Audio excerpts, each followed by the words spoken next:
Hello, everybody. This is going to be a very special night. My guest tonight has a dream of not only changing the landscape of Lagos State, but Nigeria and Africa. But his greatest passion is really making sure that everyone, no matter what price point you are able to make real estate investment, because real estate, as you know, is the only real true assets that you can have, and you can pass on from generation to generation to generation to generation to generation. A good man, we've been told, is one who leaves an inheritance for his children's children's children's children. So when is the best time for you to start to buy land? When is the best time for you to start investing in real estate? And if you're interested in knowing how to build the real kind of transgenerational assets and investment that you can make, you want to join me tonight because my guest is so special.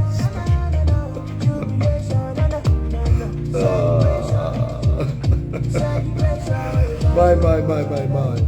Tonight is going to be very, very, very, very special. I hope everybody can hear me. Where are you connecting from tonight? Come on. If you can hear me, I want you to just tell me where you're connecting from tonight. Let's know from all across the world, where are you connecting from? Can everybody hear me? Hey, Elliot. All right. Caroline from Oshun. Fantastic. Anybody else? Elliot, where are you connecting from tonight? All right.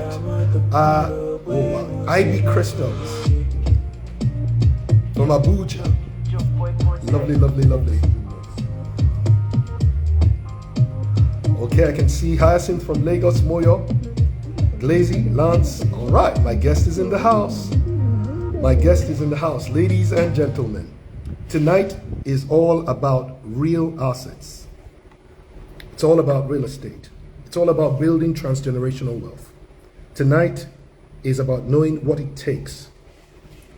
And most people think that, there's going to come a time in their lives that they'll be able to amass an amount of money, to be able to make it happen. Well, tonight you're going to be so pleasantly surprised that real estate investment is actually nearer to you and to your price point than you think. The gentleman that I'm going to be introducing tonight is a really special person to me. And I'm going to be bringing him on, then I'm going to get him to dance a bit, because, I love the way Joe Boy makes that happen. Malo, Malola, Marale, Marale. So, I want to see how we're going to make that happen. Let's see. Hey, with me tonight, guys. Tonight is going to be awesome. It's going to be awesome. All right, my guest is in the house. Whoa. Jide, Hey, can you hear me? Can you hear I'm not sure I'm not sure what's going on here. I think that I'm just listening to myself here. Oh, wow. Can you hear me? Hold on, guys. Just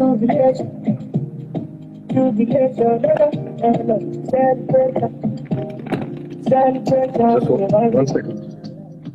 Yeah,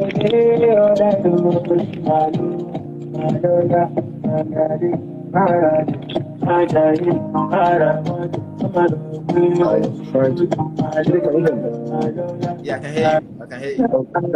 Loud Can and you hear me? Okay. Great. FD. How you doing, bro? You know how we like Fine. to How's rock it it, going? man. You know how we like to rock it. You have to rock it. Yeah, the Oh, people yes. know. Yeah, it's morning now. Eh? It's morning. I have to spray you first. Yes, so it's morning. We're talking morning. So we need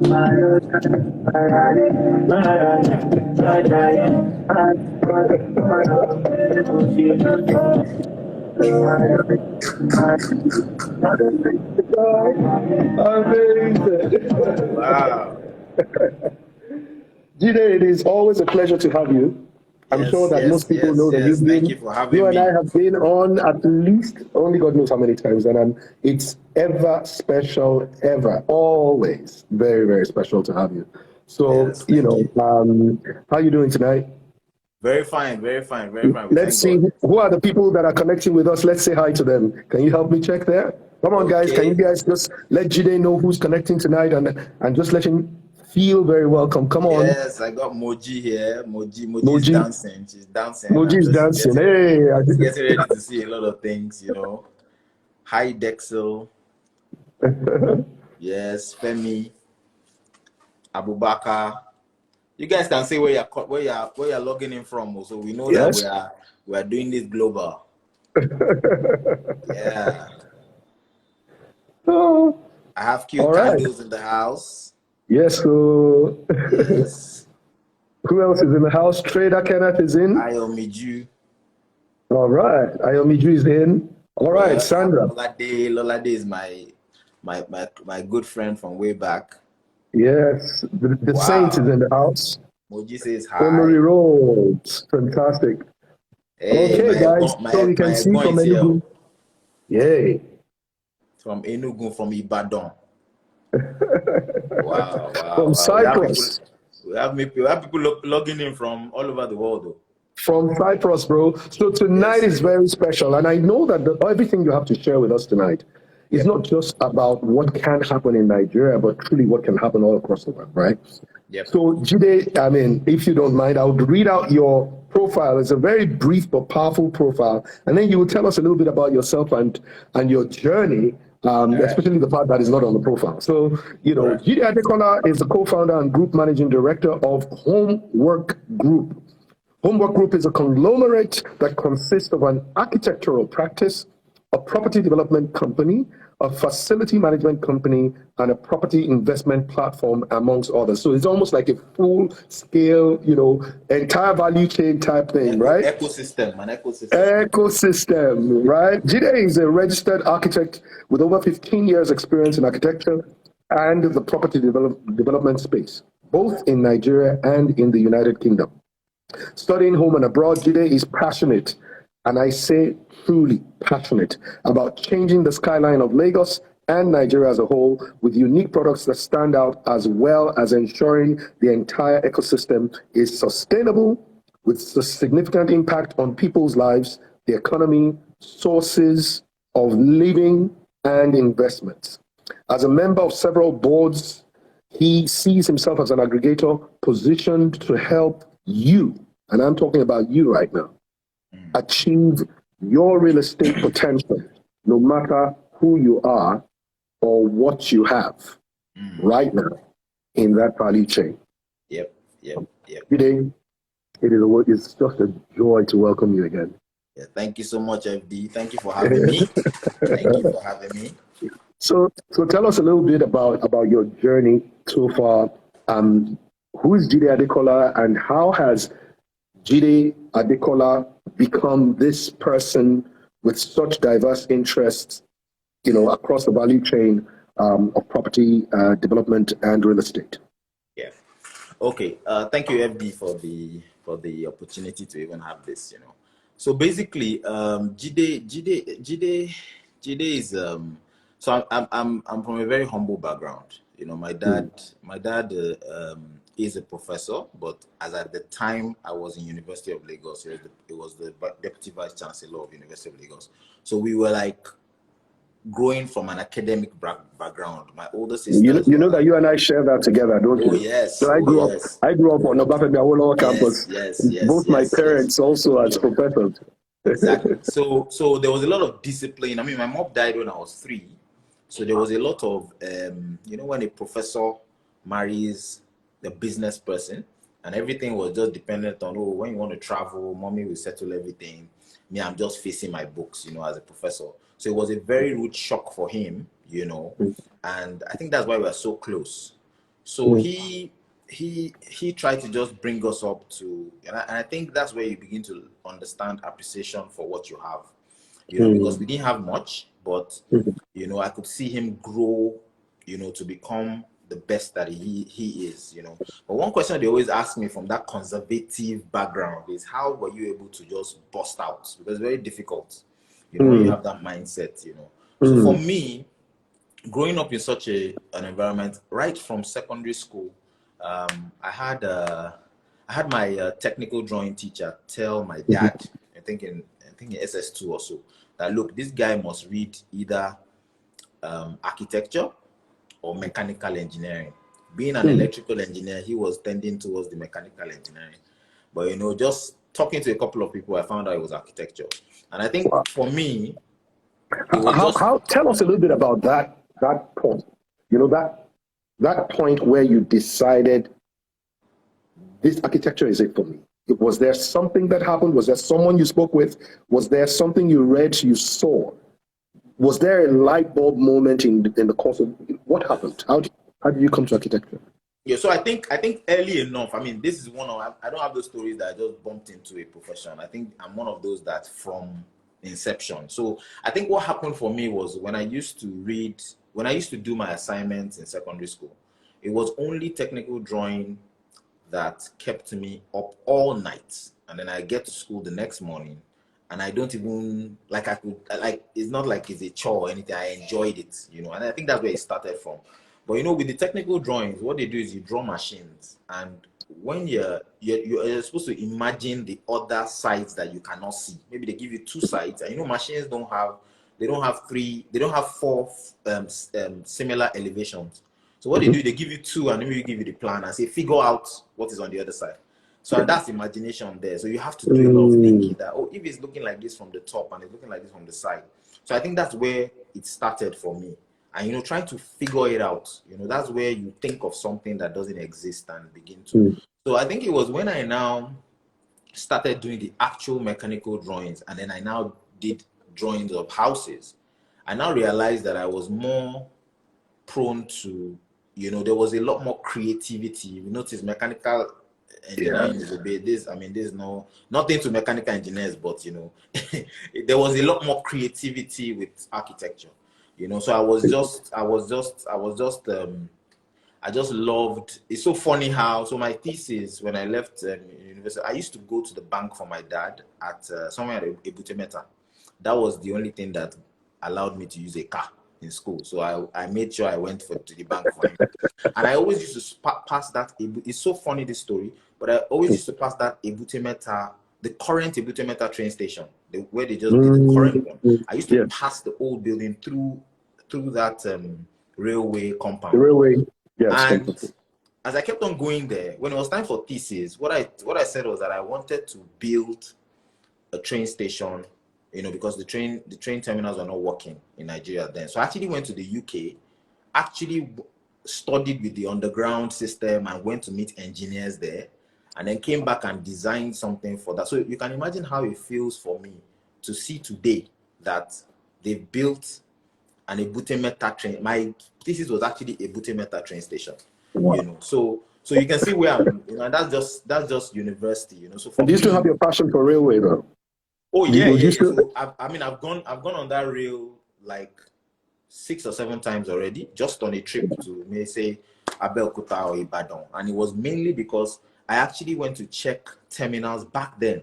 And, you know, it's so strange how now it's happening, and you're like, you know, and that's that imagination thing I'm talking about. So I think it just struck me that, you know, imagination. And you see that imagination going into university and reading architecture, just from year 2, I'd already known that, look, if you're designing for other people, then you're living other people's dreams, right? But if the guys that really make the difference are the guys that are handling real estate. Wow. So I could define what I want to design, and I could do more things. I could do railway stations, I could do hospitals by myself, you know. So from year 2, I was already checking, where can you study property development abroad from year 2? So it's almost like a very clear, I mean, most of my friends that knew me then knew, I think I carried this Cornell University brochure for like 4 years. Like, I must go to, you know. So I think that's where it all started, and then it just started building up from there. Amazing. Look, I want to talk a little bit more about your own take on the real estate industry in Nigeria and maybe even globally. It's one of the things that you realize is that there are, I mean, my dream is that one day Nigeria will become, like Dubai. Yeah. And not just the most desirable nation to live in because it's got beautiful buildings, but I believe that buildings are a reflection of not only of the culture, of the thinking, and many times of the pathway, the vision for the future. Because there's something really special about buildings. Absolutely. When you go to countries all across the world, and I know you're so well traveled, which city, country blows your mind? And what do you see for design in Nigeria and how it's going to go, especially in Nigeria? So it has to be Dubai, and it has to be Dubai. It has to be Dubai because I think it's because of the time span it took them to do what they did, and the audacious stuff that they're doing. I think that's why it stands out. And for me, a long time there was a lot of study with Europe, maybe because London is a little bit like how Lagos. I mean, once you go to America, you start seeing you travel far before But London had you could see everything in just by going to London alone. You could see everything in 3 hours or 4 hours. So I think I really liked how they built. Marina is a little like central London. So I think that's what first caught me. But I think when Dubai just came into the scene, because I can see some other people also saying Dubai there. Yes. That's what they really call something out of nothing. Yes, it's called a miracle in the desert. Absolutely. And I think that one of the things that blows my mind is the concept of the fact that, from what I understand, that before any building is approved in Dubai, what they ask is how is it going to add value to the aesthetics of Dubai? How's it going to make Dubai more scenery, more, how would it make people want to come and view Dubai? Yes. And that whole concept of iconic buildings,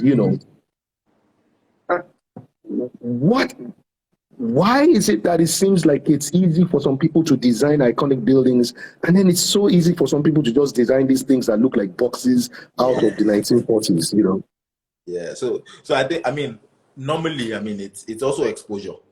So the thing is, you really have to be exposed and be willing to, because what they do, they're not trying to do anything they don't want to do anything ordinary. Yeah. And I think that's really what is different. Somewhere like Nigeria, we're very used to mediocre stuff or copying stuff and all that. And sometimes you can't blame them because, even when you're trying to do something that will break the barrier, you have so many things that are stifling you in Nigeria to be able to achieve that. Even from the approvals, you tell them something that is possible and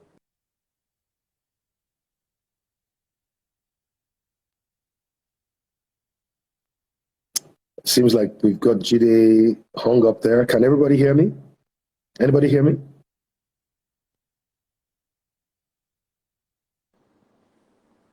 Yes, I can hear you now. Can you hear me? All right. Yeah, I thought it was breaking. Yeah. So seeing how Dubai, I think they just wanted to always think outside the box and do stuff that, will break barriers. And I think that's really what it is. So, and then then they also had a vision for the entire Dubai. So it's not like you can just come and say, I'm doing this or I'm doing that. They were very audacious and particular about what they wanted to do. So if you notice, tallest building in the world, largest mall, different things that just break barrier. If they do Disneyland in America, they're trying to do Disneyland there, and it must beat what they have in America. So there's just that constant, and I think that's it. I think that's what has brought everything together, And so, everybody wants to go to Dubai, but how many years did it take them to do what they did? Yeah, in 1993, Dubai was just pretty much desert, right? Like desert sand. And but it's so tell me a little bit about what would it take for architecture to thrive in Nigeria?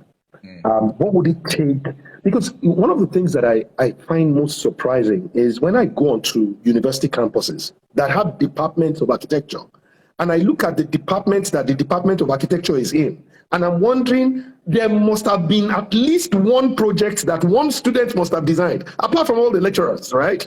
One student must at least have designed something, because as far as I'm concerned, every building on every campus should be designed by the students of that campus. And then just allow the students to express, because you don't need to sell your Department of Architecture. Just show the world your buildings, right? And say, our student did this, our student did that. Everybody will want to come into that university. I mean, but tell me, what is the thing that needs to happen?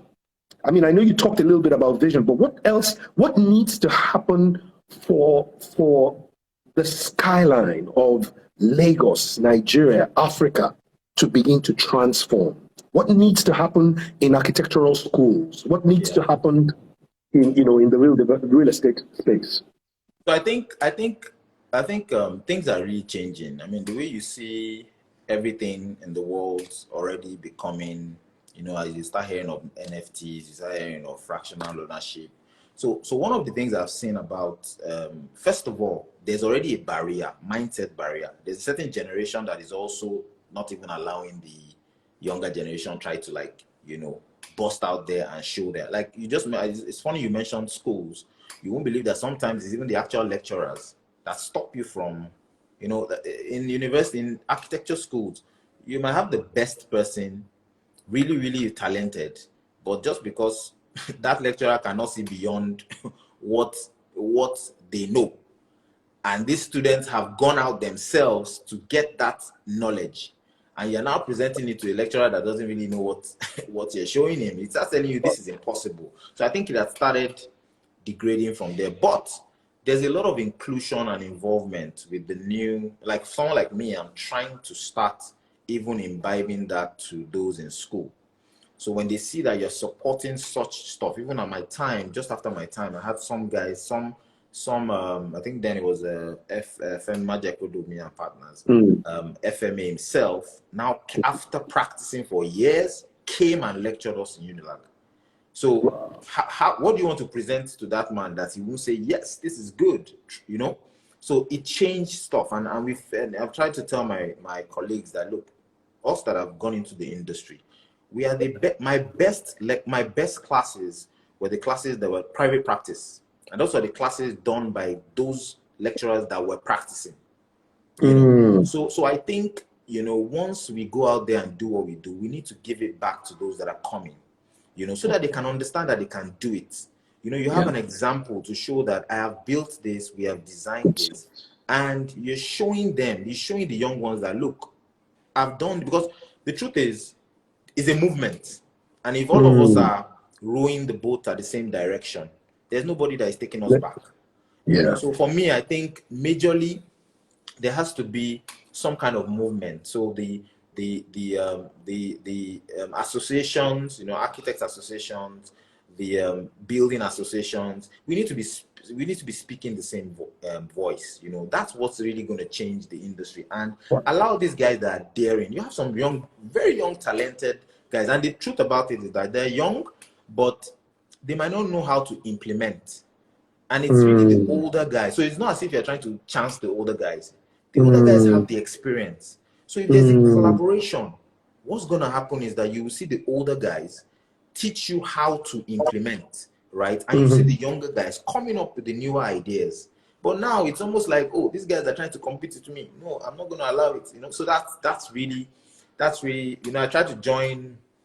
I'm part of about 2 architecture associations. And when they speak there, oh, you young ones are not coming, and then you talk to the young ones, some of them are not even interested. So I think the major thing is we need to come together. Nobody can do it you can't do it on your own. Even from the way I do my own business and the collaborations I do, and even what we're going to even speak about tonight, you see that it's an ecosystem where everybody comes together and they do what we can't be. The housing deficit in Nigeria, you can't.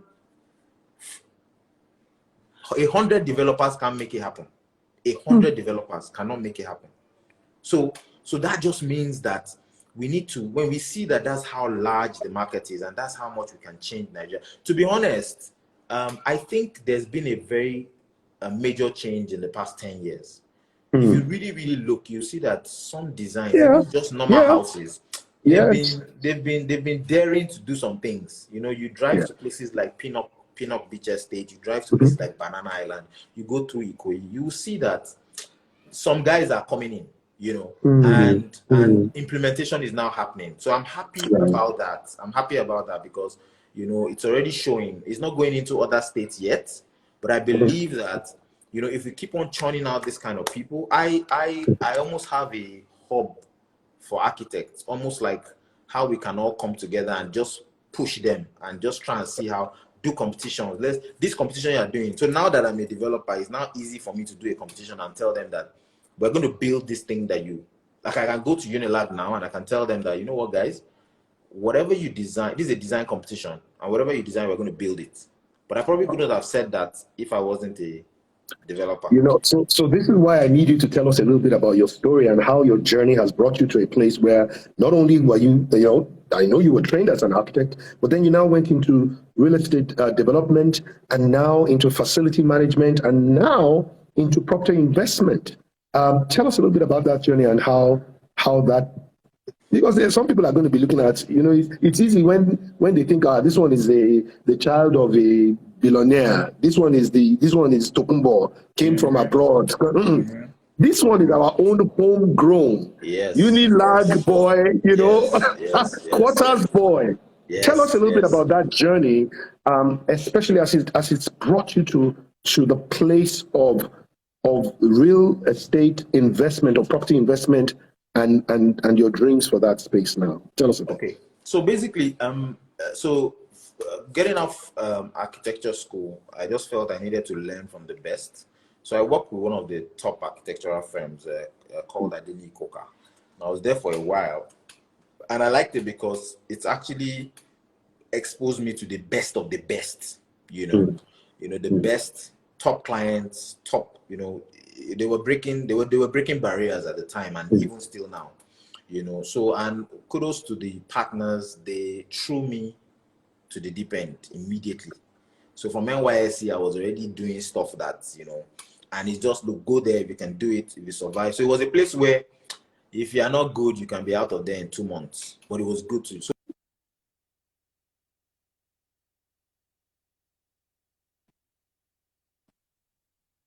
fortunately, it seems like Jide is a bit hung on there. Can you hear me? Jide, I can hear you. Okay. Can you hear me? I learned that. Yes, I can. So I learned that. So I worked with a lot of top clients. I can't mention their names now because, like I said, like I told you, they are top. So if I mention any of their names, I'm sure people here are going to know who they are. But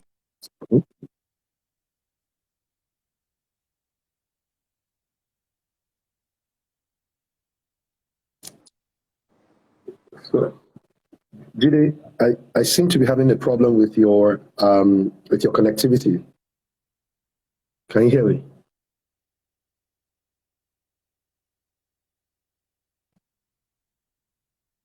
you know, so it's not, yes, you're an architect. You can say, I would love to build something like this. But the challenge is that it is the client that defines what you build.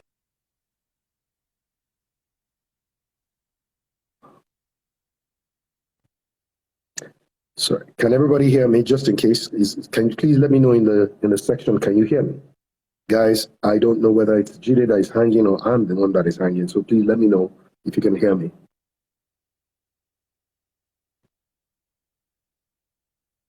Is there anybody that can tell me in the comment section if you can hear me?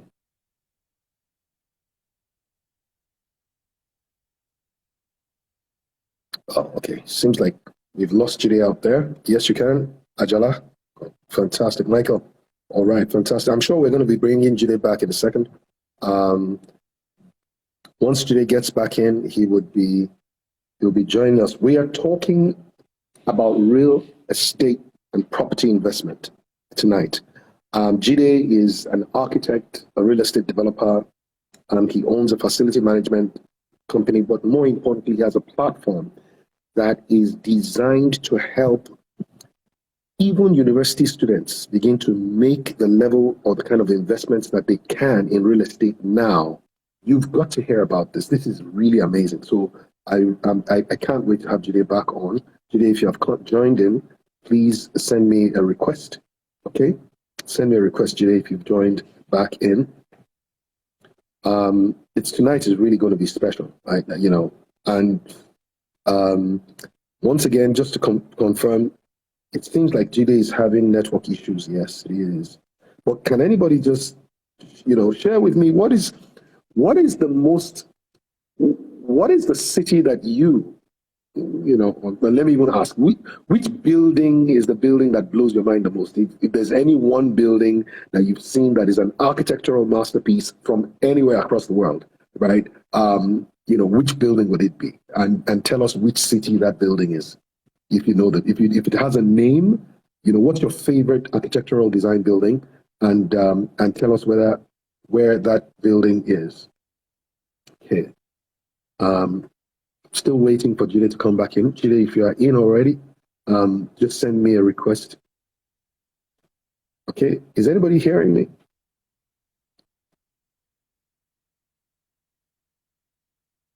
The Lagos Eco Atlantic. All right. Which building on the Eco Atlantic? Yeah. The Crompton in the United Kingdom. Places. Okay. Well, Burj Al Arab, one of my own favorite buildings. Alalade. Which other one is there?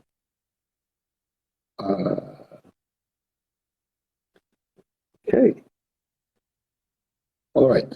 So tonight, I just really want you to know that we're dedicating all our conversations tonight as around how you can own your own property, right? If there's anybody here who owns property, can we talk about it and just say what age were you when you built your first property, if you had property already? And if not, can you tell me what age you hope to have your first property? Your first property. What age would you like to have to be? And when you set your goals and all your great ideas, how old do you want to be when you own your first property?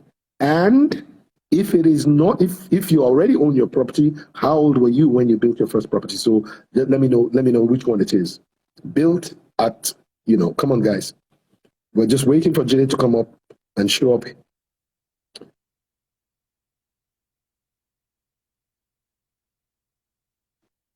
Moji, I see you have been adding so much value. Thank you so much. Thank you. I've been seeing your comments. Really special. All right, Jide is back in. Okay.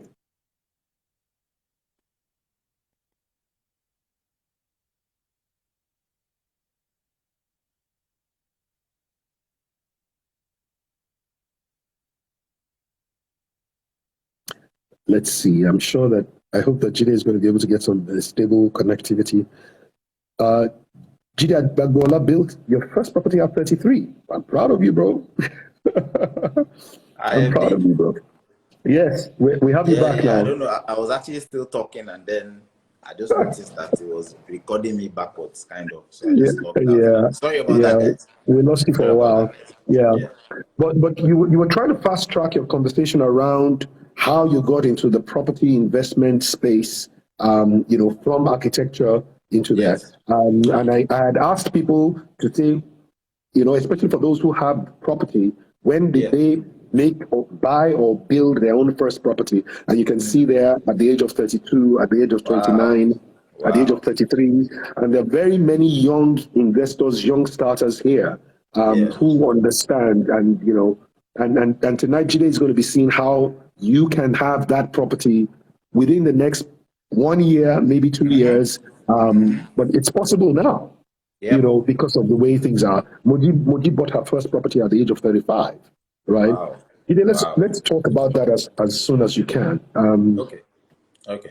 So yes, as I was saying, so just moving from that that space of trying to understand that the people that actually decide what is going to be done are those that actually have the money, or the clients that ask you as an architect to come and and that's where it changed for me, because I was like, no, that I have to be one of those people, because if I was going to define the skyline of the country, then you have to do it as a developer, because you're not, I mean, if somebody employs you and tells you, I want this, you can try to, convince them, but it's not totally what you want to do. So I think that's what switched things up a bit to development, and I started. And how many, I don't know if this is, and if you don't want to answer that, that's fine, but about how many properties have you had the privilege of developing? I mean, obviously for clients and so for yourself. I think it's even easier to count the ones we've done as developed. If I start adding those that we've designed. Oh, wow.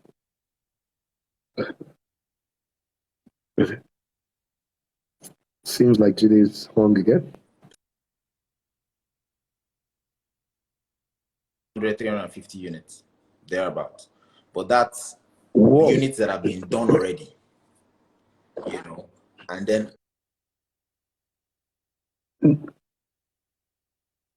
Wow. Guys, if you can hear me, I can see that Jide is hanging again on 4. And what he's saying is, I don't know whether anybody heard that. That's so far, not the ones that are under construction. They probably completed about 350 units of property development in his career so far. Yeah, Mojis thinks it's a phone call. Yeah, I think sometimes that can be very disruptive, actually. Yeah. Ooh. This is going to be exciting. This is truly going to be. Let's see whether Jide is back. Otherwise, I'm going to ask Moji to join me, and we'll talk a bit about her journey. So Moji, if I don't get Jide back quickly, I'm going to come and I'm going to ask you to come and join me now. All right, Jide is back. Okay.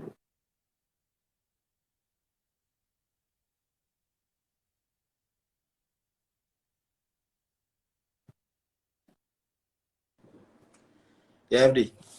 Hey, bro. Sorry, we lost you again. Yes, apologize. I don't know what's going on. So basically, I mean, just to fast track on that, so about 350 units, and that's finished. But if we count what is going on now, we're probably going to be hitting probably about 700 units. This is interesting because you see, one of the things that there was a reason why I asked you that, because I think that sometimes a lot of people think when people come on Instagram, they just talk, they don't realize that, the scale and the level that someone is operating at, especially when they're as young as you, and as young looking as you are, right? So it's not just that you're young, but and I think that tonight I really wanted people to be inspired, to be able to understand that, listen, it's possible. In all of your career, you built about 350, units of property development. However, as we speak, you are literally working on the same number, about the same number as all you have done in your past. So that tells people. So every time people think, oh, nothing is happening in this country, tell somebody who's saying, I beg, there's no money in this country, nothing is happening in this country, there's no work in this country. Speak to that person right now and tell them what it is that that is causing this to happen for you. So one of the things that I feel we need to understand, I spoke to a lady yesterday, and if you hear the kind of things that have happened to some people and they've been able to bounce back, you realize that, first of all, in every chaos, there's always an opportunity. In every chaos, there is always an opportunity. Yes, and you must not lose that opportunity, because you will have lost the issue. I mean, I think when you have a problem, the important thing is for you to get a solution out of that problem, because there's something around it that is an opportunity that one has to search for. And that's what I've learned, because over time, every single thing that seemed to be a stumbling block ended up being some kind of stepping stone. And Nigeria, as it were, you could easily say, oh, I want to get out of this country, I don't like what's going on, blah, blah, blah. But you see, the thing is, first of all, during COVID, I always tell people that that was the time that we made the most, because number one, a lot of people wanted to, During COVID. during COVID, yes. So a lot of people wanted to, they were now sitting down and finding out what's going on in Nigeria. And a lot of people from diaspora also wanted to invest, and they saw that, oh, all this dollar hike and all is allowing them to buy stuff they couldn't dream about before. So let's say I was buying something at Chevron area of Lekki, and I was always dreaming of something in Ikoyi. Just by virtue of the change in the dollar exchange, Yeah, that the, person the all of a valuation of the sudden, naira. yes, that person all of a sudden can afford something closer. Yeah. So if you don't see those opportunities and you just look at it and just fringe, it becomes a problem. And I can say for sure that just like we're saying we want to change the skyline, it's also an opportunity for us to make Nigeria like what we see when we travel. And that for me is where I see the opportunities. I can tell you for sure that within the last 10 years, the amount of real estate professionals that have been added into the workforce is crazy. Those that sell, those that build, those that design, is crazy, because there's a lot of opportunities in what we've been able to do. So for me, maybe in that space, I wouldn't see it as you shouldn't laze around. There's always opportunity to sell, to invest, to learn. So for me, I think it's very important that people try to look around their space. And because of the way Nigeria is, it shows you that there's a lot of opportunities in the problem and so-called chaos.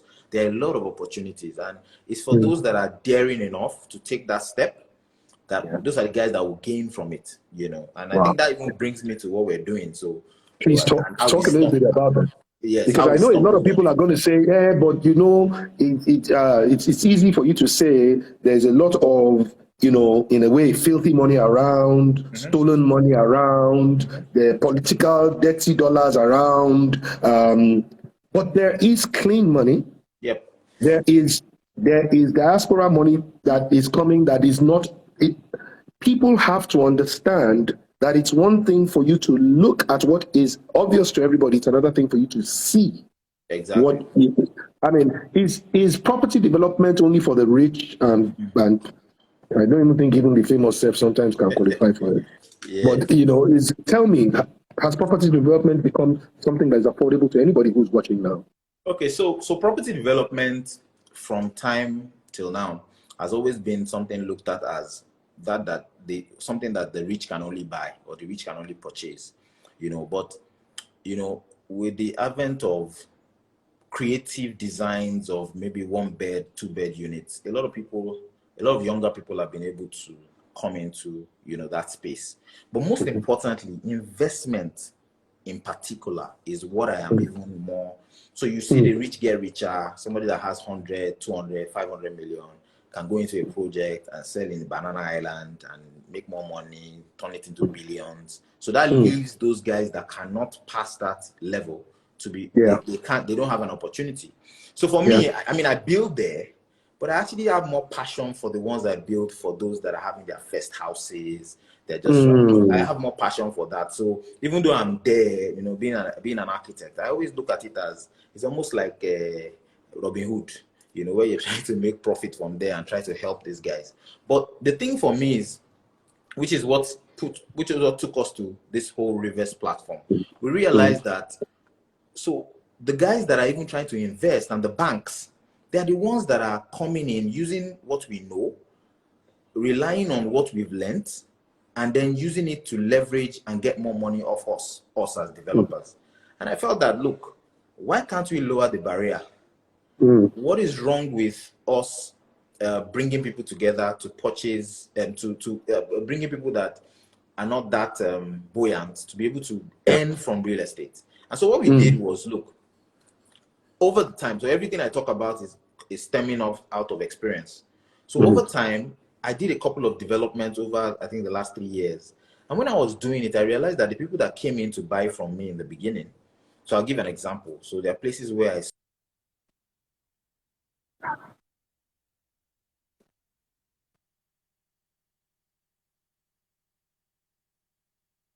Fortunately, it seems like Jide is hanging now. Can you hear me? Yes. And so Yes, what Jide, happened when I you hung sold it for on. 60 million You were hanging for was a that, couple of seconds. yeah, okay.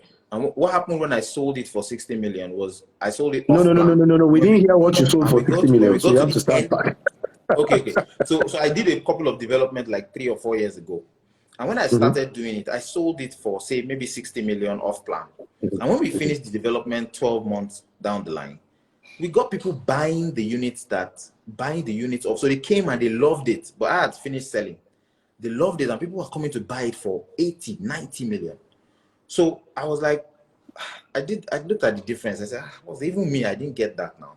So we did it and it happened 3 times within the same year in 3 different projects.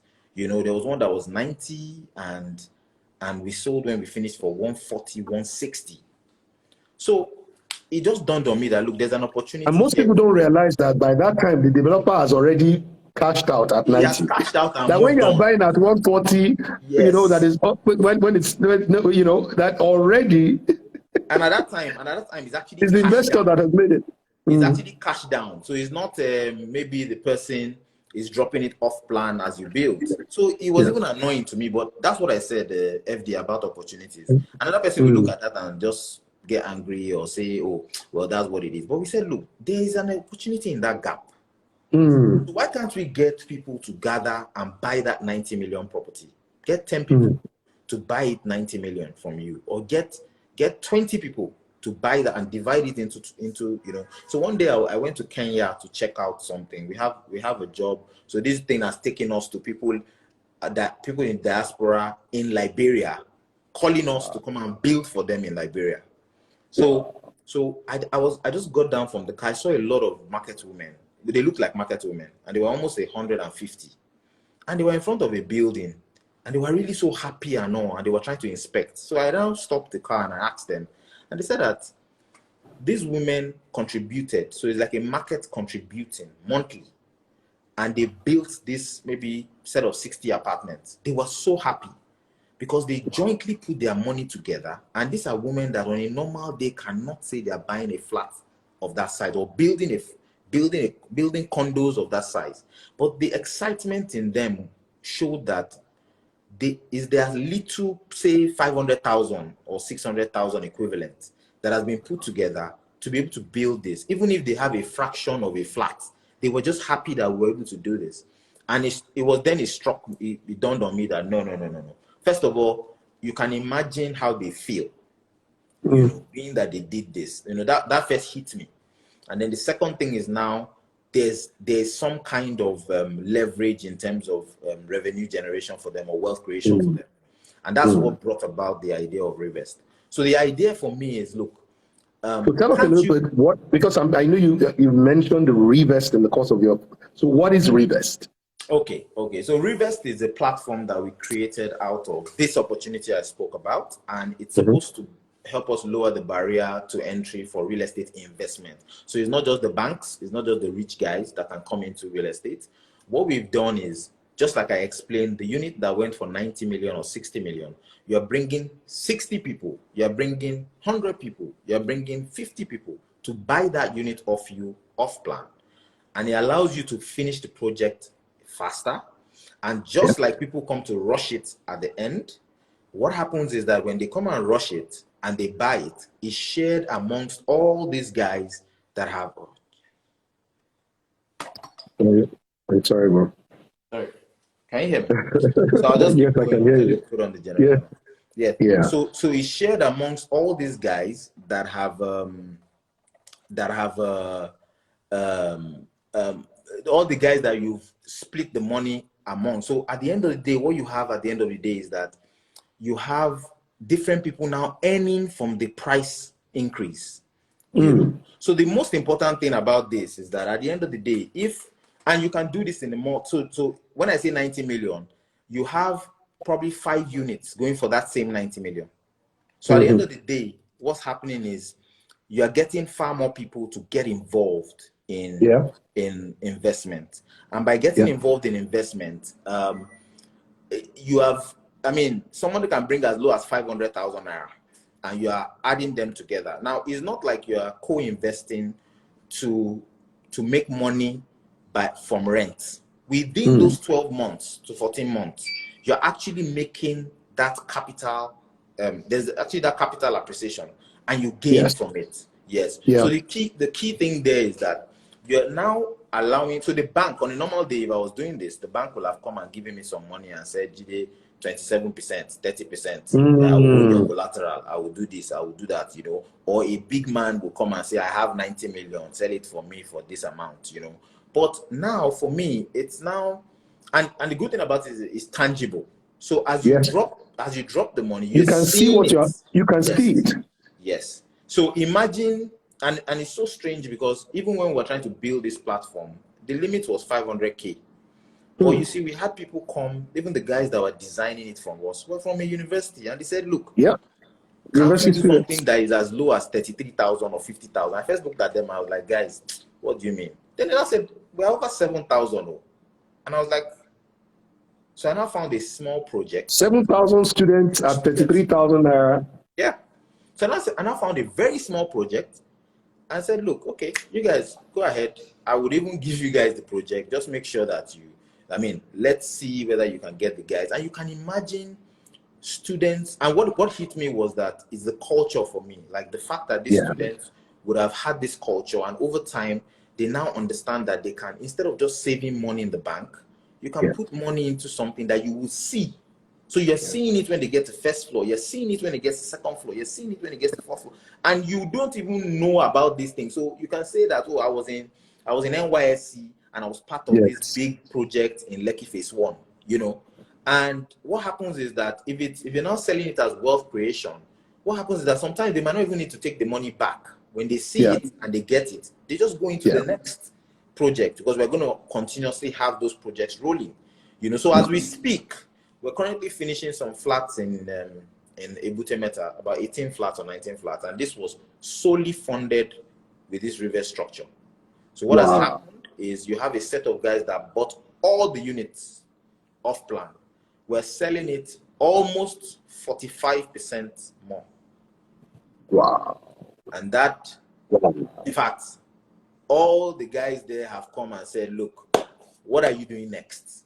You know, and for me, it brought joy because even if you call them for inspection and there are 100 of them, I think I will even be more passionate about that inspection than the inspection of the real people that bought the house, you know, because for me, that's like you've created wealth for these guys, and it's a platform that they can continue to imbibe. And this is what you said about changing the skyline. This is like one of the fastest ways, because if you have multiple projects and you have all these guys benefiting from it, and it's an ecosystem. So what I even did was, my development company will now invest through Revest to be part of it, so that way we are all together. We are all developers. We are all building Nigeria. We are all building Lagos. It's more of a movement. It's not so much about money. You know, I'm happy to see these guys make money and do bigger things, do more things, you know. So that's really the concept around Revest. You know, it's very interesting that one of the ways that, especially in the United States, one of the ways that they measure how well the economy is doing is essentially, you know, property. How people are investing in property.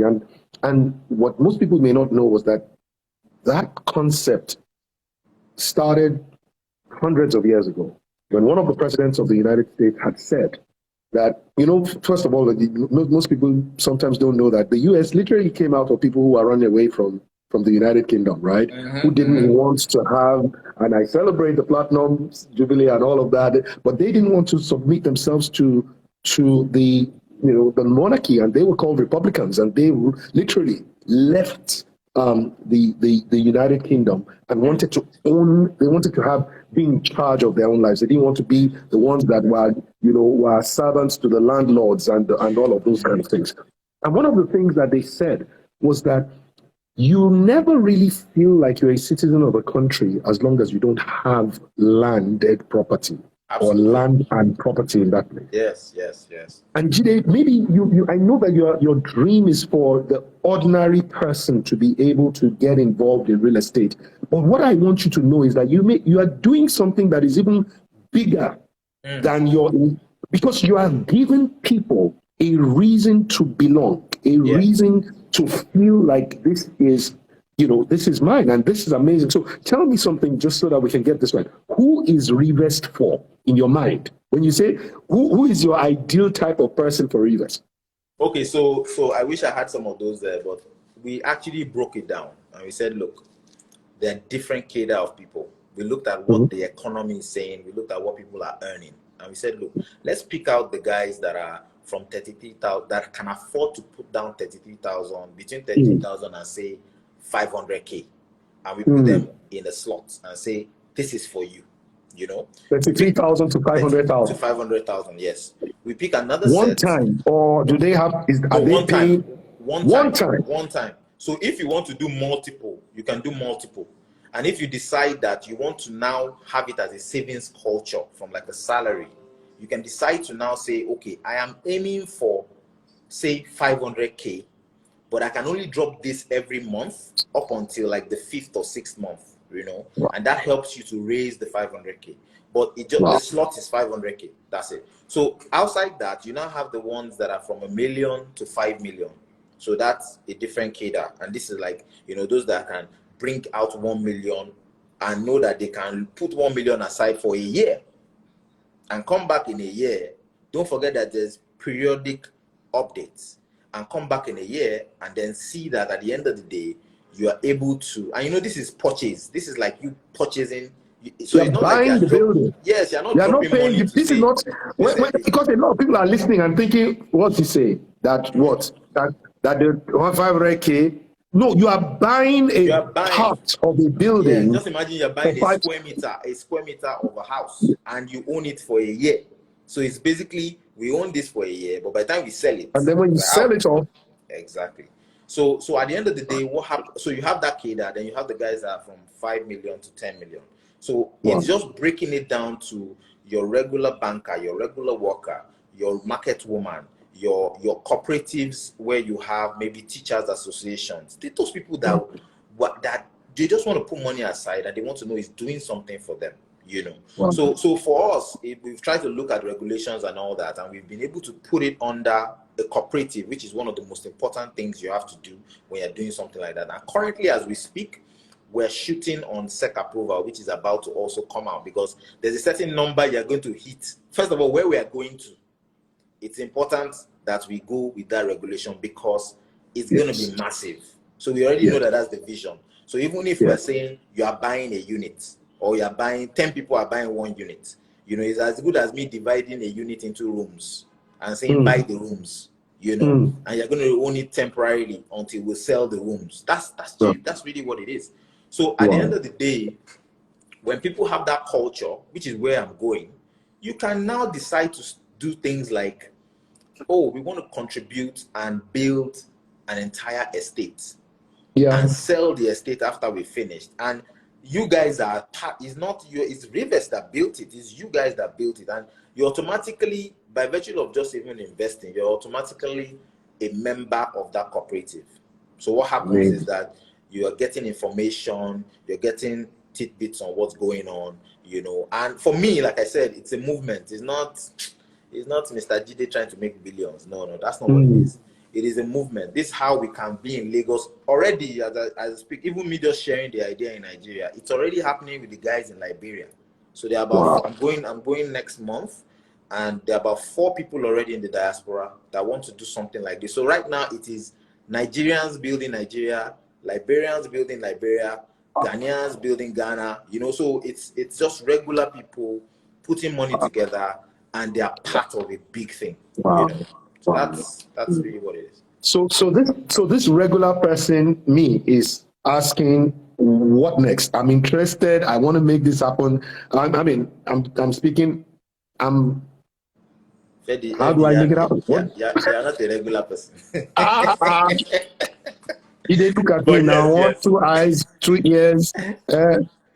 how do I, and guys, just so that you guys know, I mean, and I wasn't sure whether I wanted to say this, but I'm proud to say it actually.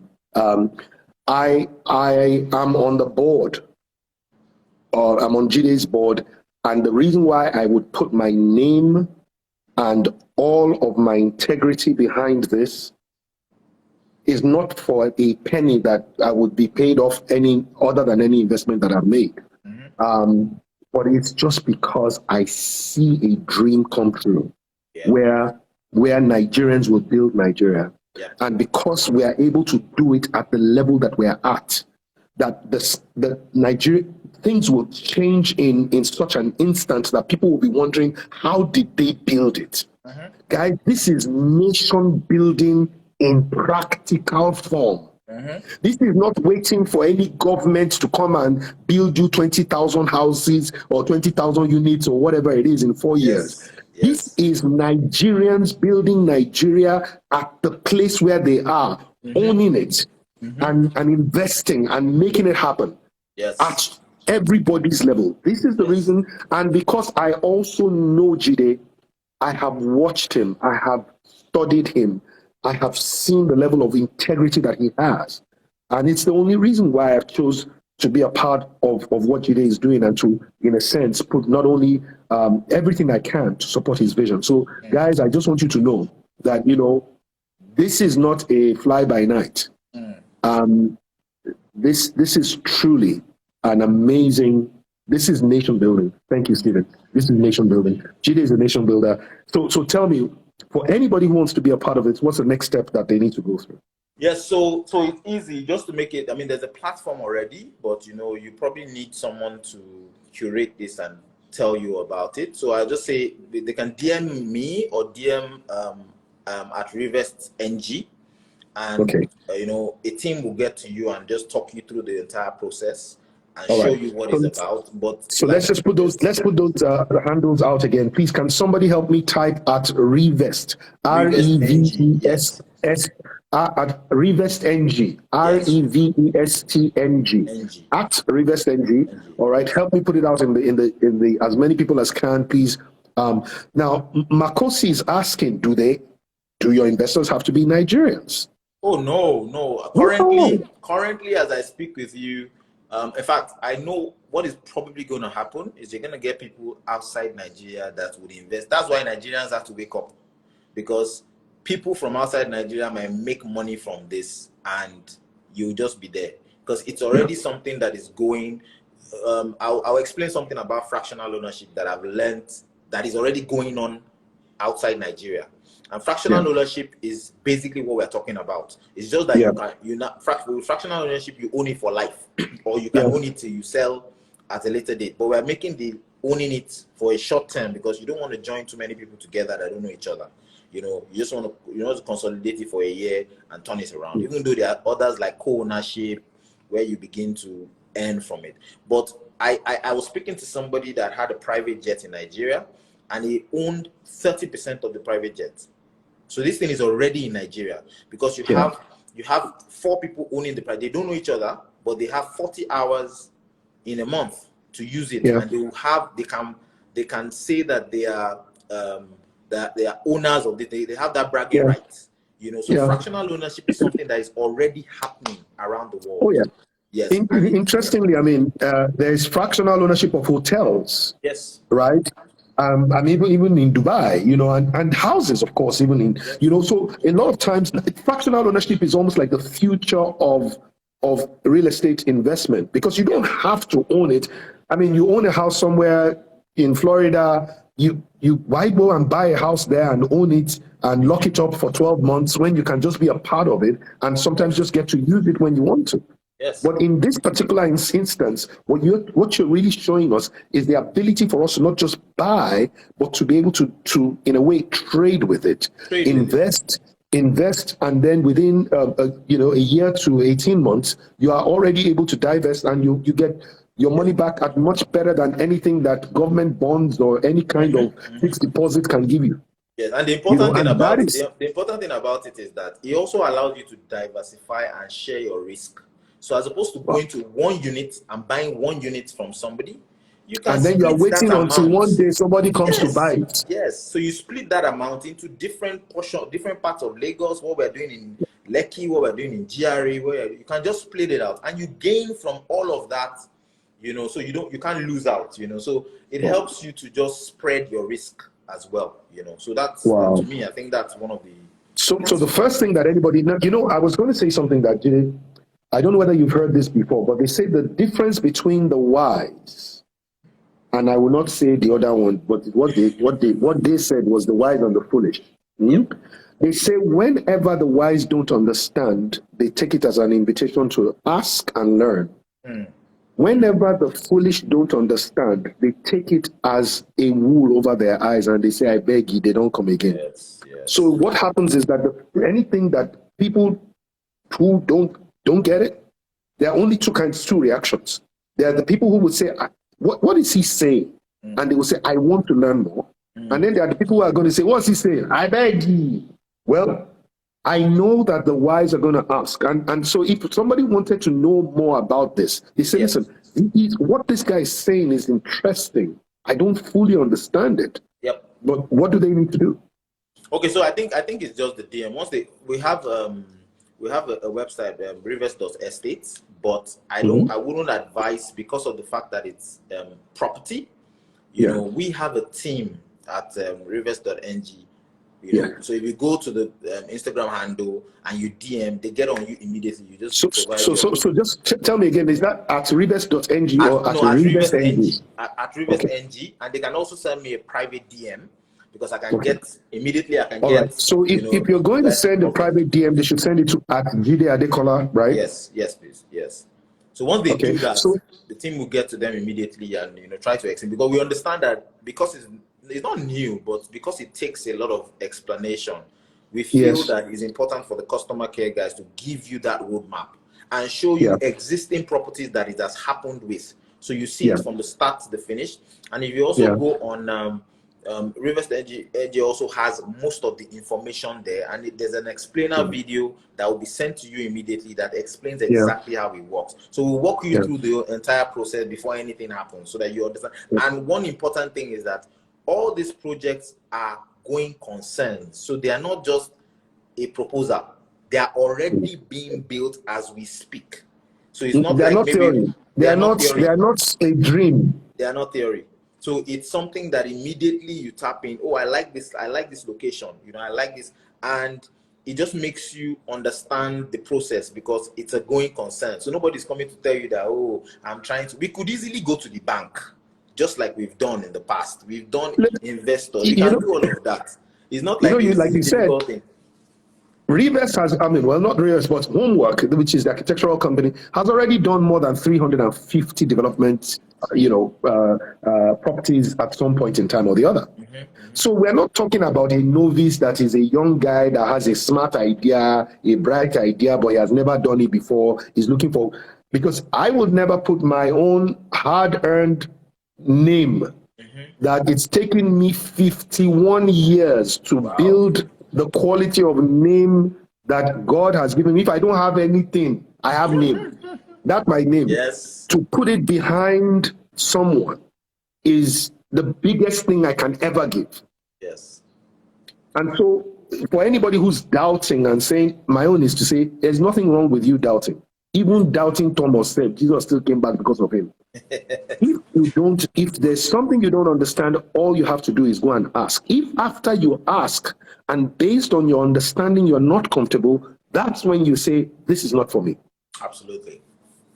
But to say that I don't understand, therefore I will not find out, puts you in the class of the people that you normally would not even like to be associated with. Yes. All right. And so Jide, this is really interesting. I mean, for me, I think that, tell us a little bit about the conference that is coming up, and what's going to be happening with that shortly. Okay.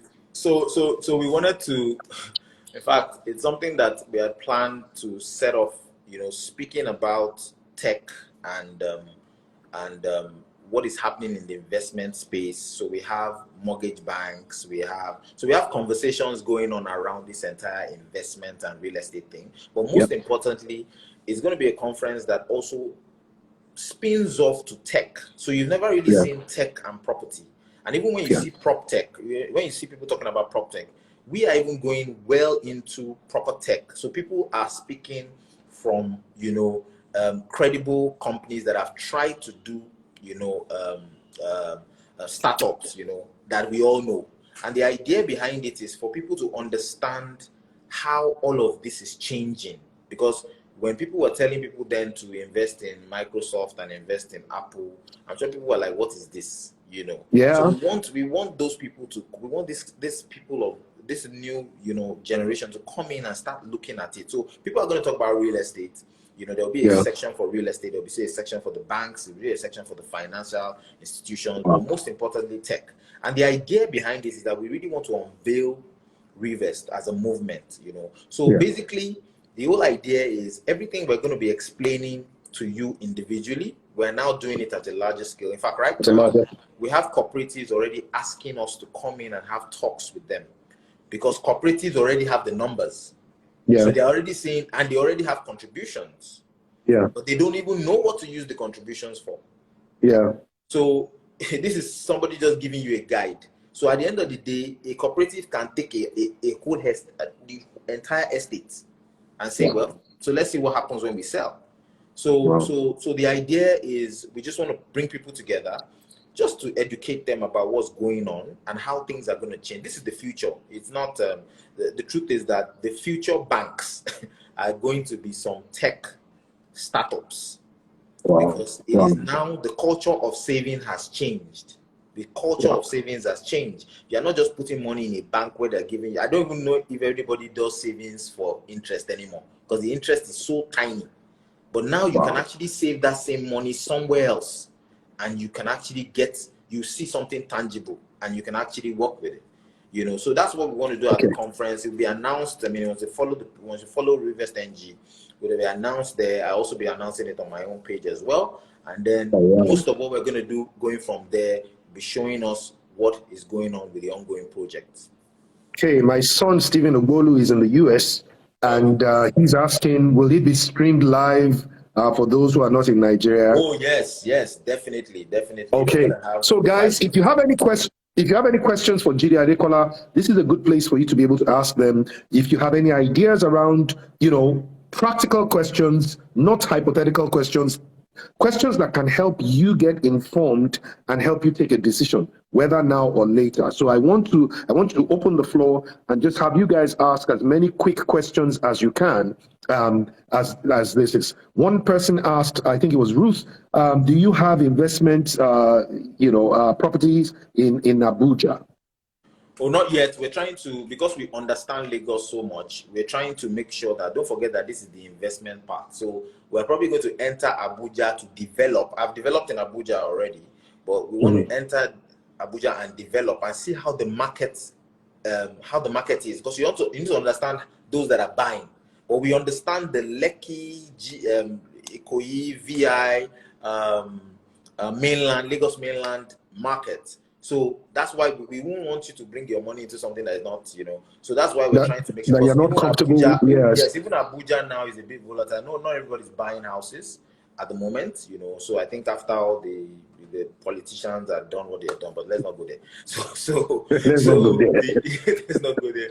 So, but Lagos, Lagos is so basically we want to put it on the most fertile ground, so to speak, or where ongoing concerns that are working, So that's it for. I think somebody asked when there's a very high demand, and you already have existing people who have been buying from you, who have so there's almost like a waiting market ready to take off. So Mama Mayor Nwan is saying, when is the conference coming up?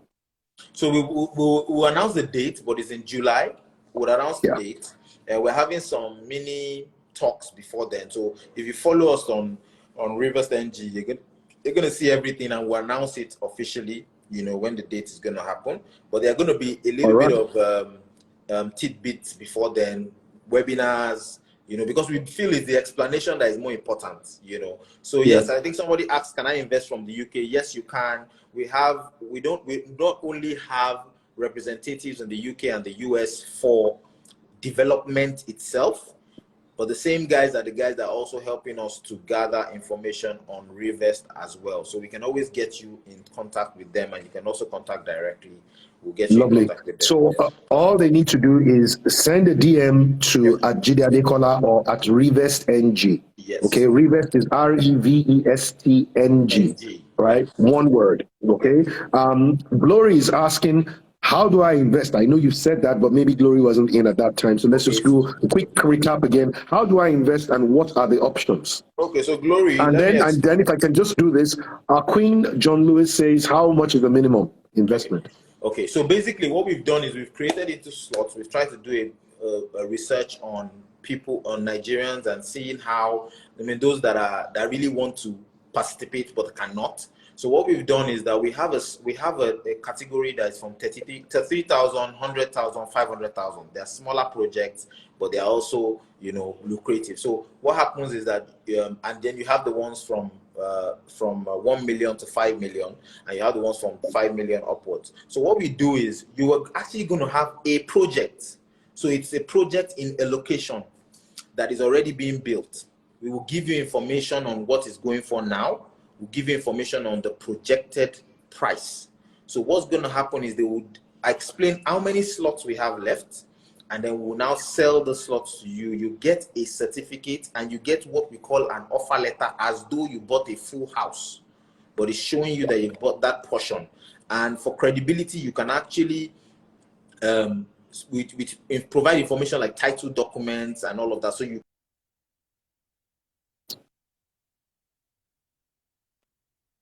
Oh wow!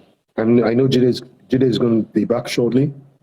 Please keep the questions coming if you can. Yeah. Please keep the questions coming. Yeah, sorry, Jide, we lost you for a moment there. You're still okay. So what we try. Yeah. Yeah. Okay. So Jide, Jasper. Oh, sorry. It seems like we're losing you there.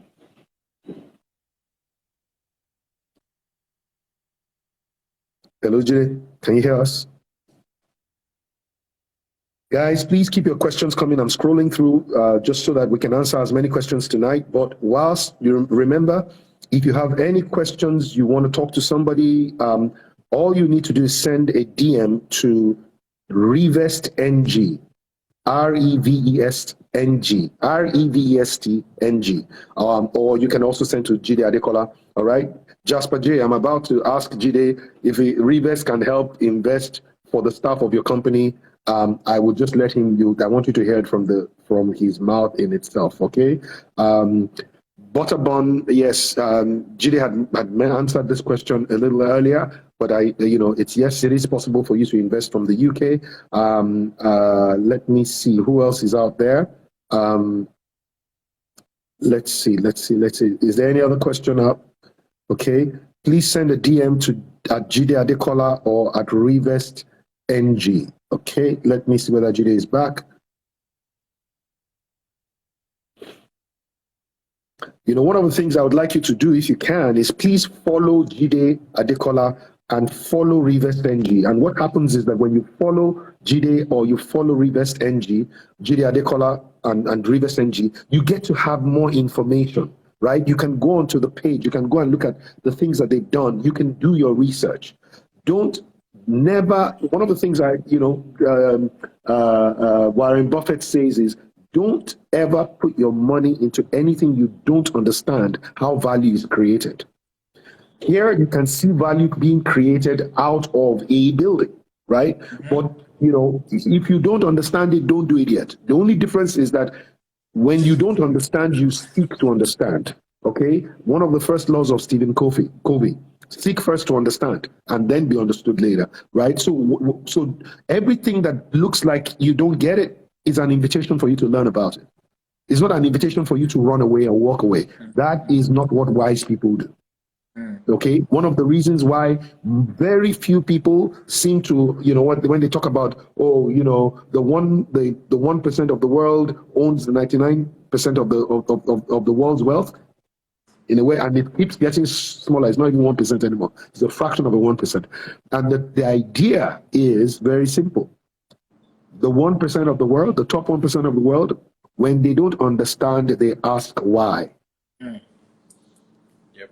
When they don't understand, they ask why. Okay? And so what happens is, you've got to be able to learn. That's the most important thing. The more you learn, the more you earn.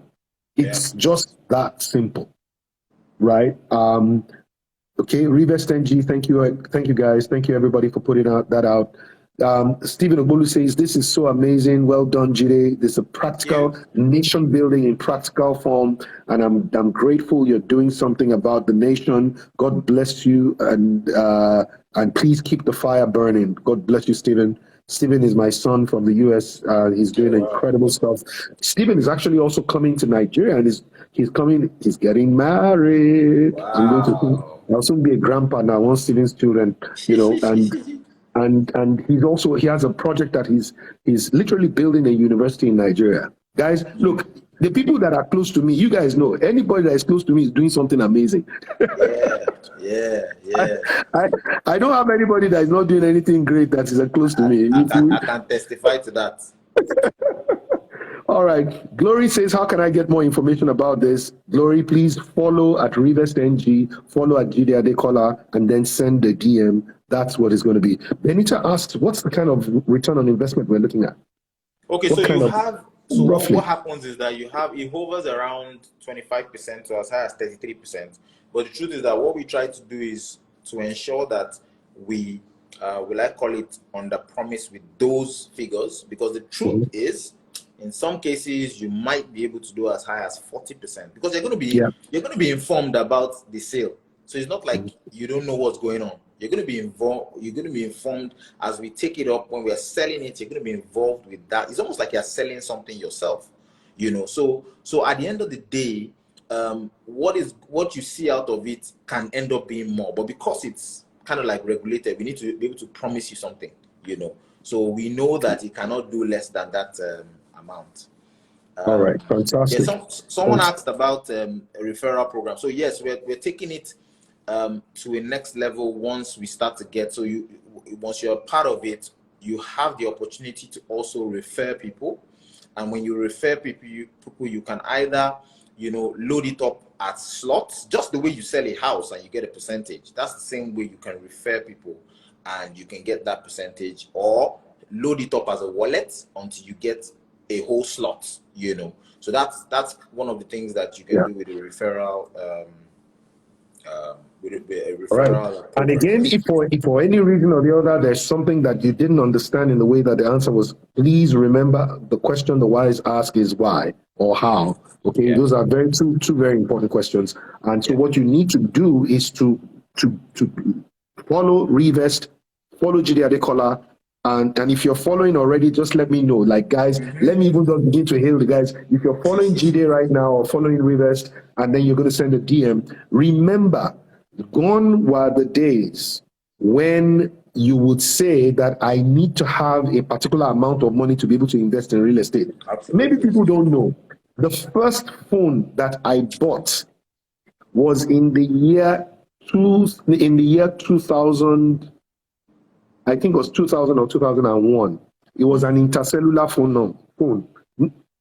And I bought that phone for 126,000 naira. Yep. 126,000 naira at the time when in the year 2000, I don't know what the dollar to exchange rate was. All right. Yes. That's not all. I bought and that Nitel's Not 9 knots. My first Not 9 knot was 160,000. Wow. And it was because one of my uncles was and people are looking and say 160,000. No, that was before Naira devalued. Right? Listen, guys, the first time MTN released numbers, I remember we got 080301. Those of us that got 301, right? We paid 74,000 to get a SIM card. it was not loaded with any airtime. Today, you get a SIM card for free. If anybody had said at that time that they were offering me a SIM card for free, I would almost doubt. I would say, me that I just bought SIM card. What many times happens is that when the future arrives, most times it looks like a question mark. Exactly. Go and write it down. When the future arrives, it looks like, it's like sometimes you are thinking, what? This is too good to be true, until it begins to happen for so many other people who only asked how, why, Yes.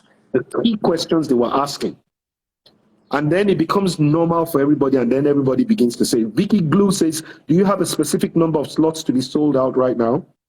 Yes, yes. So there's one that is going on currently. I think he had a total of, I think, about 120 slots, but I think it's down to about 30 or 40 now. So what happens is that every 2 months, a project is opened for the slots and it closes. So the next project opens in the next 2 months. So once it closes, the project is already up, it's already moving, and then we're updating people.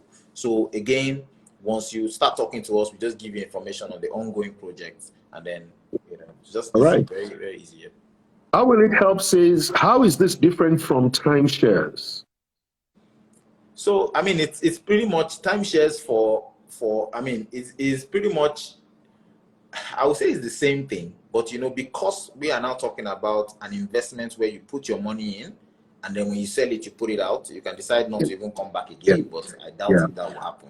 So what happens with that is it's very different, because at the end of the day, you are sharing it, but at the end of the day, it's something that you're owning for a year, and then you get. So what happens is that even when we get to roofing, we get the rush. We get the rush of buyers. So you already start hearing that people are calling a certain price by the time you get to roofing, not even when you're finished.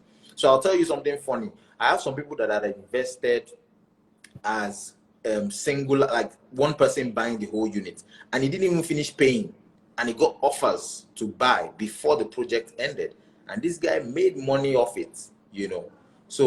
So it's important to ensure that you have, based on 12 months, 14 months, 16 months. And the good thing about it is that if you are having problems with, because most developers have problems with finance, and because of finance, some of the projects delay. But you see, with Revest, you've already secured the fast movement of the project, because from the first 3-4 months we've raised from Revest, you already have the money to push the project. So you can guard against inflation. You can start buying your things from Turkey. You can start buying all the finishes, so that what was 1 year before, what was 16 months, whenever you have issues and you think deep into what the solution of that issue is, you begin to find things that can help you out, because this is a problem that most developers have. So I'm not even going to be surprised when developers will grab this as an opportunity.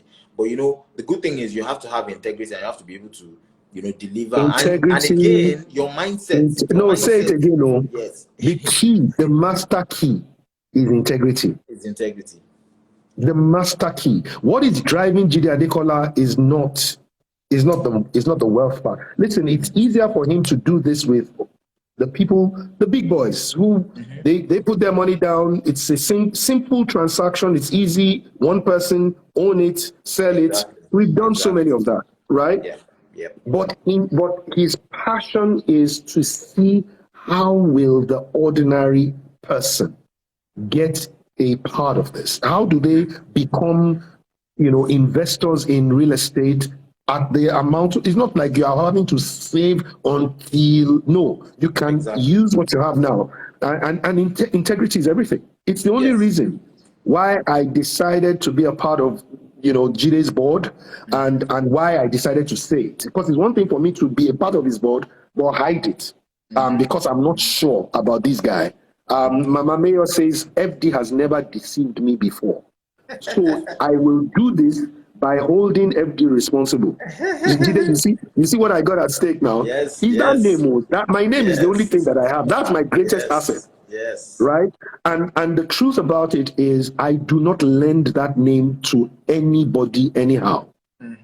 Every day I'm invited to be on people's boards. I still got an invitation today to still be on the board of a fintech company that is doing some interesting thing. And I said to them, I'm sorry, I don't do it.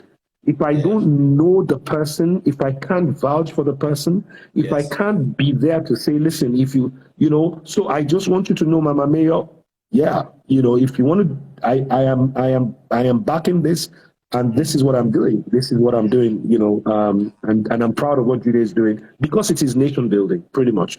That's Yeah. the reason why. That's why it blows my mind. Yeah. Integrity is everything, and it's the only thing I have. Right. Okay. Um, let's see. Stephen Ogulu says, I personally bought a plot of land in Ghana and I haven't been to Ghana before. You don't have to be in Nigeria to invest in this, particularly with the integrity of MD and this. I agree. I mean, Yes. Sir. so Jide, somebody says, very good question. How do you pick the people to be part of this?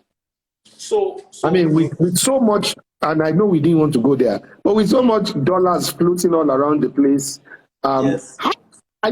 how do you make sure that it's clean money that is coming in? Yes. So what we try to do, I mean, you only try to an extent. So basically, even with the sales, we try to vet the buyers. Like even if someone is throwing 60, 50 million, 60 million, I want to know where you are from. I want to know what you do. So when you see the forms, and it's not just the forms, there's a background check. So it's not just sending you a form and saying fill this. That's not what we're trying. We're trying to go beyond that, and making sure that people like that collecting the money are understand it. And one thing you have to understand is that it is even the person that wants to collect the big box that has that issue with this person is playing Unfortunately, funny Jide seems or to is a be funny hanging out there. investing money. Yeah, can you hear me? Yes. Okay. So it's even when you have the big box coming that you need to be very concerned. Now, when you come up with the small amounts, the thing about it is that it's not the one person cannot just come and say I'm carrying 30 slots, because it also creates an opportunity for other people.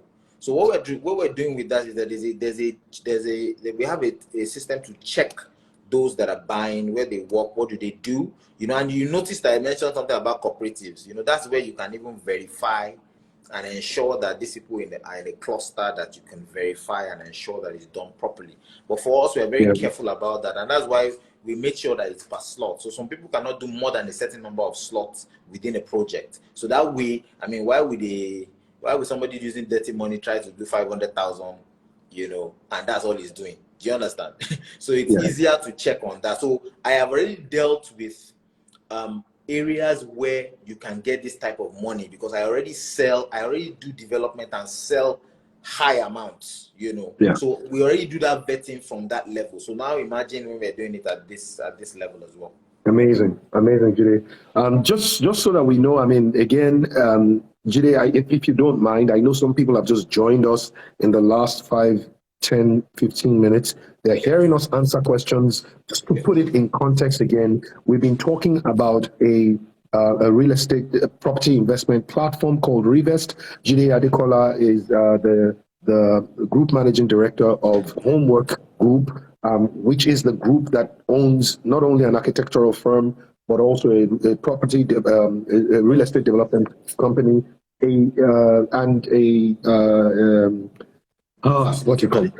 facility management company, and now this property investment company. And once again, Jide, if you don't mind, just give us a very simple summary of what Revest is all about and who can be in part of it, and then how can people be a part of it? All right, guys. So Revest is basically a platform that is allowing reducing the barrier to entry for real estate investment in Nigeria. So what we do is that we rely on not just any development, but development done by a reputable company called Homework Development and Properties Limited. And what we do is that we have projects in different parts of Lagos that are lucrative. Now, what Revest has come in to do is to get people to contribute to buy off-plan projects. So you can actually choose the project you want. I want something in Lekki Phase 1. I want something in VI. I want something in Ikoyi. Based on the projects we have, you can choose, and then from choosing it is divided into slots. So let's say a unit is 90 million, a unit is 20 million. It's divided into slots. So you can have 10 million slots there. You can have slots of 10 million each. You can have slots of 1 million each. You can have slots of 500,000. But just to put it into context, the kind of things that happen is that we normally have projects that we sell off plan as low as say 60 million naira, and then they can sell off when we finish the project. So we never have any unit left. We always struggle to keep the units. So by the time we get to roofing and finishing, people are rushing. So what we're trying to do is to have people gain. First of all, you're already gaining from a credible company. So all these approval issues, all these building issues, you don't have to worry yourself about it. And see, the smart people are the people that can ride and leverage on things like that. We have already suffered, we've done all we can to, we've learned the hard way. So there's no need for you to go through that again. What is important is, at the end of the day, if you can be part of one of these groups and you have your slots, but what we do is, as soon as you buy your slot, you get a certificate, you get all the information on the project, as though you bought a house. We would treat you as a buyer of one house. And by the time we send you all that, we start sending you updates of the project as we go along. Oh, it's on first floor. Oh, it's on second floor. Your investment is now worth X amount, even though we have not sold yet. When we get to the end, we now deliver the project and let you know when the buyers are bought, and we split what what is gained from it and then give back to. We make sure we don't roll over. We must give you. You must come back if you want to come back, but we will give you, so that it's not as if it's there's a going concern. So basically that's how Revest works, and the whole idea is to ensure that that part that we have identified as an area where a lot of the rich get richer, it is one of the most important. There are people that call me today and say, I want the one that is off plan, the one that is just starting. So the problem those people had before was, can I trust this person to build and finish? But now that has gone away, they are now like, I want the one you just started, because they've seen what they make within that period. So basically, that's the idea around Revest. And all you need to do is to follow Jide Adekola on Instagram or Revest NG on Instagram and DM us. We would immediately give you information and put you through the entire process. Jide, I know one of the most amazing stories that you tell, and I don't know whether you want to share it today, was, about your dad, who's a very, very conservative lecturer, all the works, and who was very, very skeptical about his son even going into the world, of business, or starting off on his own architecture several years ago. And then one day he calls you. Can you tell us that story? Okay, so what happened was that so it's very conservative. A lot of people listening also know my dad. Being deputy vice chancellor at the time, there was always somebody that used to always be around, so people knew him. So he was very conservative. He used to, when you hear those stories of people that have money, there's something they're doing that is not right. So that was always the story, and I was like, I always used to just think beyond this, and I'm like, come, there's something that we can do. Why can't I go out there? So what I started doing was I started doing raves in school. So while other people were joining clubs, I was doing raves where you can do a party where people pay you. So instead of going there to dance, you are going there to collect the money.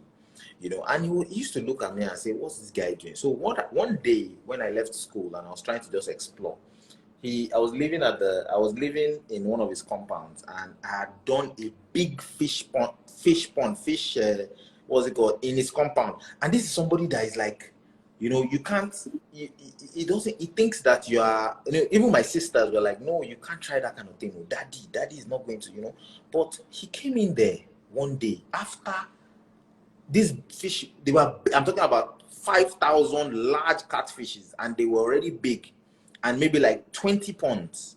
And as soon as he walked in, he was like, what happened to my land? He almost thought that it was somebody else. That's like, what happened to my land? The guy just said, the guy that was working there came and said, Oga Jide is the one that gave us. I was like, so he was caught in between being upset and being very impressed, because he was like, no, how did you do this? And I think that's the thing about ceilings. Bankole always says this, Bankole Williams.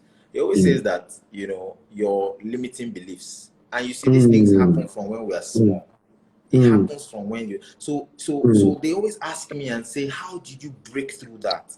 And you see, it was from then that my dad kept on looking at me and saying, look, I think you should pursue this, because you seem to be, you know, at the time I was staying in his house, you know, when I was working. And I just told my wife that, look, we can't stay here. This man is going to be earning, and that's the way I am. This man is supposed to be earning from this house. Why are we staying here? It's free, but why? So I had to lie to him that that my office in Lekki gave me a house. So that was the only way they would have allowed me go. So I said they gave me, I was paying rent. And then he came like 4 or 5 years later, and I brought him into my own house that was built. So immediately, all that story of it cannot be done, he's not having it anymore, you know.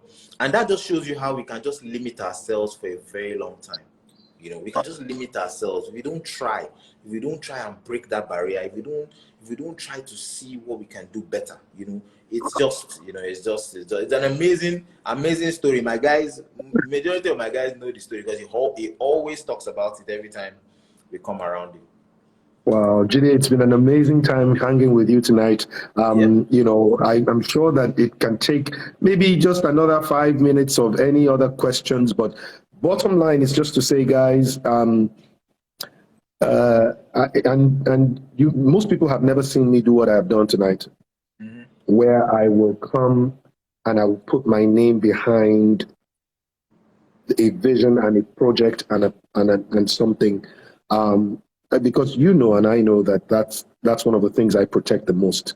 Yes. You know, my wife says, next to God, Fela, now this your name, Shah. I say, the Bible says that, you know, that say a good name is better than silver or gold, right? A good name itself is also real estate, right? One of the things I always challenge people to do is to say, build your name so that it becomes a key, not a padlock. Right? And when your name is a key, it will open doors of opportunity to the people who carry and use that name. You got to be able to build that name. And you build it every day with every decision, every word, every action, everything you do, everything you say, everywhere you go. You are dropping bits and pieces, blocks of your name. Every meeting you have, everyone you work with, everyone you meet, you are building blocks for your name. And one day that name will either become a key that opens opportunities for others, or anybody who has that name, the doors of opportunity will close on them. And so tonight I'm ending this conversation really just talking to you about how important it is for your name to be able. There are people tonight who have said, if FD says, I may not know Jide Adekola, but if FD is willing to put his name behind Jide, I know how much FD holds that name dearly. Right? The name Fela Durotoye is the gift I'm going to be giving to my children, my children's children, and as many of them as want to continue, you know, that name I can't do anything to mess it up. And I'm comfortable to lend it to Jide because I know he will never do anything to mess it up. All right. So guys, you know, I want you to please build your name into a name that can one day open doors of opportunity for others. Absolutely. Right. Dame Lewis, thank you guys. Thank you, everybody. Any final questions for Jide? Jide, do you have any final word for the guys? Thank you guys. For me, all I need to say is thank you guys for joining. We're going to see a lot more of this. At the end of the day, it's a movement, like I said. So sometimes you might not even see me, but you'll be seeing those projects. And I'll be happy to see that it's you guys that are doing those projects. For me, I can't wait till those students come and see that house that we finished, you know, and even at that young age, they can count and see how they can begin to start their real estate journey. That is the plan. So we're trying to have a movement here, and if you know you want to be part of that movement, you can see that this is going to be bigger than we think. There's a lot of collaboration within this. So guys, just go on to my DM. You can send me a message. Follow Revest NG. You know, you're going to hear a lot more about this. There are going to be a lot of talks. We're doing an academy that teaches you about real estate. Mojida is here as part of that.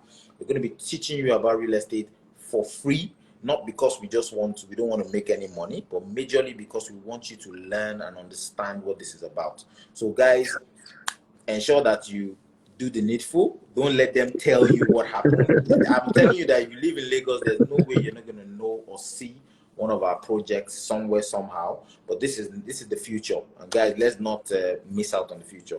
I love it. This is the future, guys.